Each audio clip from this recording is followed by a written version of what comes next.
Hello everyone and welcome to all in today's session. Friends, in the previous session we have seen introduction of GST and now today we will discuss about audit under GST laws and also we will learn various aspects related to audit under GST. So students, we have already know the basic concepts of GST. That means GST is a trust-based taxation regime wherein a taxpayer is required to self-assess his tax liability, pay taxes and file returns. Thus, to ensure whether the taxpayer has correctly self-assessed his tax liability, a strong audit mechanism is a must. Various measures are taken by the government for proper implementation of GST. So an audit is an amongst them. So let's understand the meaning of audit under GST in simple language. As per section 2, subsection 13, audit means is an examination of records, returns and other documents maintained or furnished by the registered person under GST Act or the rules made thereunder or under any other law for the time being in force to verify the correctness of turnover declared, taxes paid, refund claimed and input tax credit availed and to assess its compliance with the provisions of GST Act or the rules made thereunder. So students, sometimes we think about one question like why is audit required? See, under GST, the assessee is expected to assess his returns himself and calculate his tax liability. There would be no intervention of any tax official in this regards. This makes GST a tax system which is based on trust. However, self-assessment is prone to mistakes and frauds and so audits are required to check and verify the tax liability assessed by the assessee and to see if the tax rules have been followed. When a taxpayer has the registration under GST, all the records maintained by him would pass through GST audit. Here, the main goal is to check the veracity of the declaration of information in records and to know their compliance with the GST rules. Now we are going to see what is the applicability of GST audit or who are required to get their accounts audited under turnover based audit.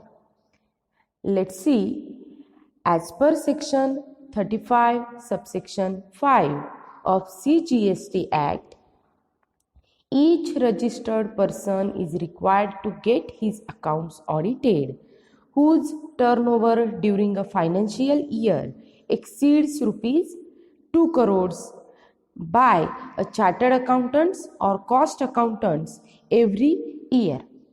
It means every taxable person registered under GST whose turnover during the financial year exceeds rupees 2 crores is required to get his accounts audited by a CA or a CMA.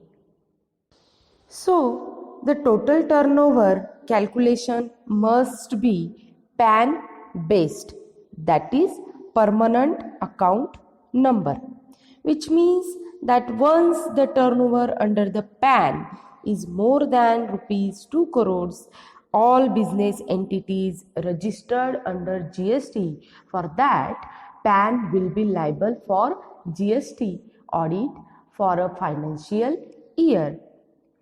So, A financial year covers the 12 months periods begin from April of a calendar year to March of the next calendar year. Students, after getting all these concepts, one may come up with so many confusions like whether turnover has to be considered branch wise or pan based, whether exempt supplies also included in the calculation of turnover, and so on. Let's understand what is the meaning of turnover or aggregate turnover. Students, the definition of turnover is not defined anywhere under GST law. However, the meaning of aggregate turnover is given under section 2 subsection 6, which define the turnover as follows.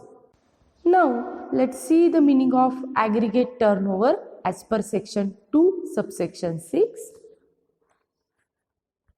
A business whose aggregate turnover in a financial year exceeds rupees 20 lakhs has to mandatorily register under GST. This limit is set at rupees 10 lakhs for northeastern and hilly states flagged as special category states.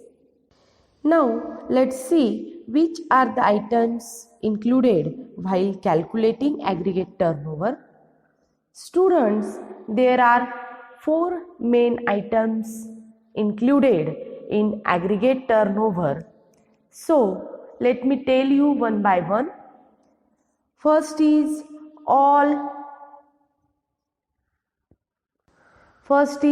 aggregate value of all taxable supplies. Second is exempt supplies. Third one is export of goods or services or both. And fourth is interstate supplies. So let me explain in deeply. First is aggregate value of all taxable, whether interstate and intrastate supplies other than supplies on which reverse charge is applicable. Then supplies between separate business verticals, goods supplied to or received from job worker on principal to principal basis. Then supplies of agents or job workers on behalf of the principal.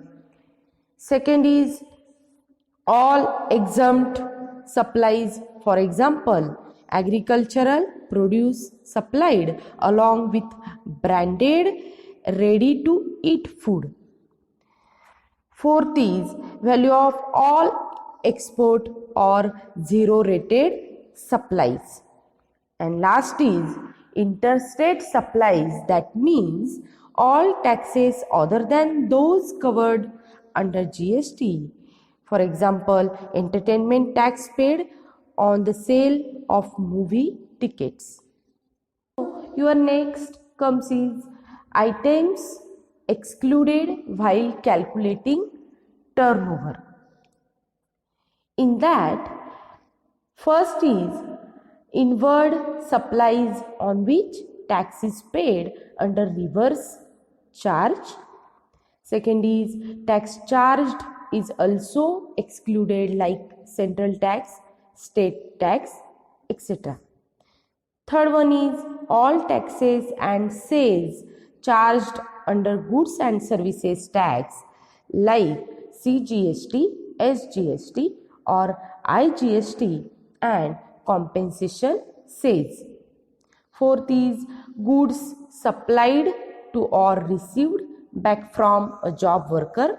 And last is activities which are neither supply of goods nor services under Schedule 3 of CGST Act.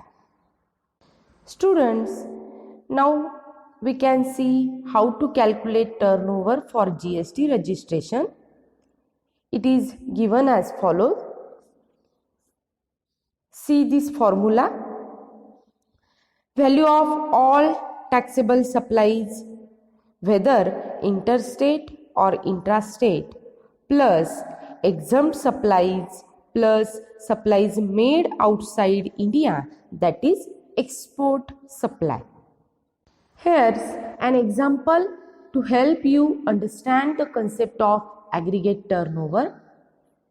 So, for example, Mr. Ram owns a tea estate with annual turnover of rupees 1.30 crores.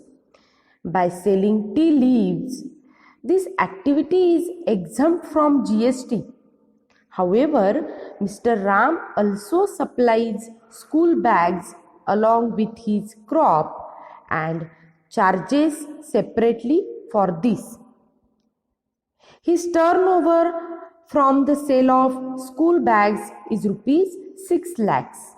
So, we can see the taxable turnover of Mr. Ram is only rupees 6 lakhs, but Mr. Ram is required to register under GST because his aggregate turnover exceeds the threshold limit of rupees 20 lakhs.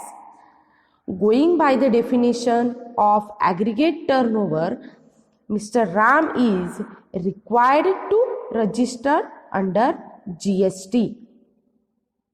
Now we are going to discuss the compliances for GST audit, or what are the key points under GST audit, or we can say steps under GST audit. Before turning to the main point, let me tell you all the compliances related introduction. The taxable person who is required to get his accounts audited as per the provisions contained under section 35 subsection 5 shall furnish the annual return electronically along with a copy of an audited statement and their conciliation statement reconciling the value of supplies stated in the return furnished for the financial year with the audited annual financial statement, a copy of certified audited annual accounts in form GST R9C with annual return. So all these compliances for GST audit we will discuss one by one in deeply. So let's see compliances for GST audit given as follows. First is qualification of GST auditor and his eligibility. Second is appointment of GST auditor. Second is appointment of GST auditor. Third one is accounts to be reviewed by GST auditor. Fourth, forms for annual return and GST audit. Next is review of comments by GST auditor. Then submission of GST audit report and annual return. Seventh is documents are required to be submitted under GST audit or documents to be furnished by taxpayer. 8 is due dates for submission of GST audit reports, and last is penalty of non-compliance under GST audit. So let's discuss these all compliances in detail. See, qualification of GST auditor and eligibility. Only a chartered accountants or a cost accountants can perform a GST audit under section 35. Students, few points to be noted that an internal auditor cannot parallelly be appointed as a GST auditor. and the GST Act does not allow a GST practitioner to perform the audit. The power to audit is granted only to a CA or CMA who is in practice or is an employee of a firm of chartered accountants or cost accountants. Now, next point is appointment of GST auditor. See, a proprietor, partner or board of directors in case of a company should appoint a GST auditor at the beginning of the financial year. Now, let's see accounts to be reviewed by GST auditor. Following are some important account or records for review. So, first is sales register, next stock register, then purchase register and expenses ledgers, input tax credit availed and utilized, then output tax payable and paid. Next is e-way bills generated during the period under audit if in compliance with rules. And last is any documents that record communications from the GST department relating to the year. So students, here today's session is over. Thank you.